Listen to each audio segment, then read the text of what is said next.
We found three utterly self-destructive belief patterns around money. The first one is money avoidance. And this is where you have a negative association with money. Rich people are greedy. Money corrupts people, and you can only become rich by taking advantage of others. And the problem with this belief, as with all the others, you can definitely find examples of people who are evil rich people out there doing terrible things to other people, to the environment, whatever. But that's not all rich people, and not even close. Most of them are self-made, for example. And that one always trips people up, which I find just sort of fascinating. It's like, I'm telling you the truth. Most are self-made. And if as I'm saying this to you, most rich people are self-made. Check inside. And if you have any mental or emotional resistance to this, it's probably because you have some money avoidance. You believe that they're evil, or they're taking advantage of others.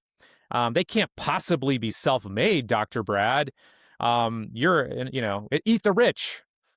I get a lot of insults for that. Look, I researched these people because I was tired of being poor. I mean, I'm not trying to sell you anything here at all. But the fact is, most are self-made. Most weren't, born rich. And if you were born rich, that's great. Congratulations. I hope my grandkids are born rich. Nothing wrong with it. The second pattern is what we called money worship. This is where you're putting money on a pedestal. All right. Now, granted, you've just heard me talk about me putting money on a pedestal. Like being poor sucks. I got a best-selling book, Start Thinking Rich, and that's chapter 1. Being poor sucks, and it really does.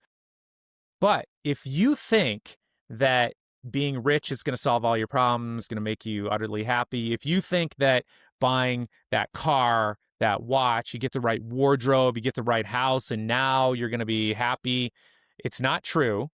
Number one. And number two, that belief mindset leads to like massive consumerism, and people end up having less money, lower net worth, and higher credit card debt as a result. So keep money in perspective. Yes, more would be good. It's not going to solve all your problems. And certainly more stuff is probably going to make you broke. It's not going to make you rich. The third category we called money status.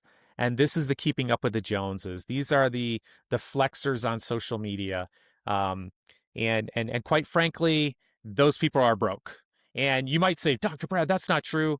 I saw their boat. It's like, well, first of all, my first question is, are you sure that was their boat? Number one.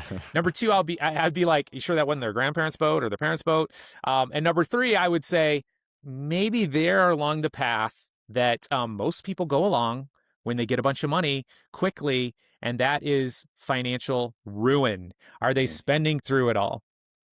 So that's the hypothesis I want you to have when you see the next person flashing stuff on social media, because you got to ask yourself, like, why are they doing it? And I'll tell you why they're doing it. They're utterly insecure, frankly. And so why would you be utterly insecure around money if you're ultra wealthy? You just wouldn't be. And that's what our studies have found, is that rich people tend to actually downplay how much money they have.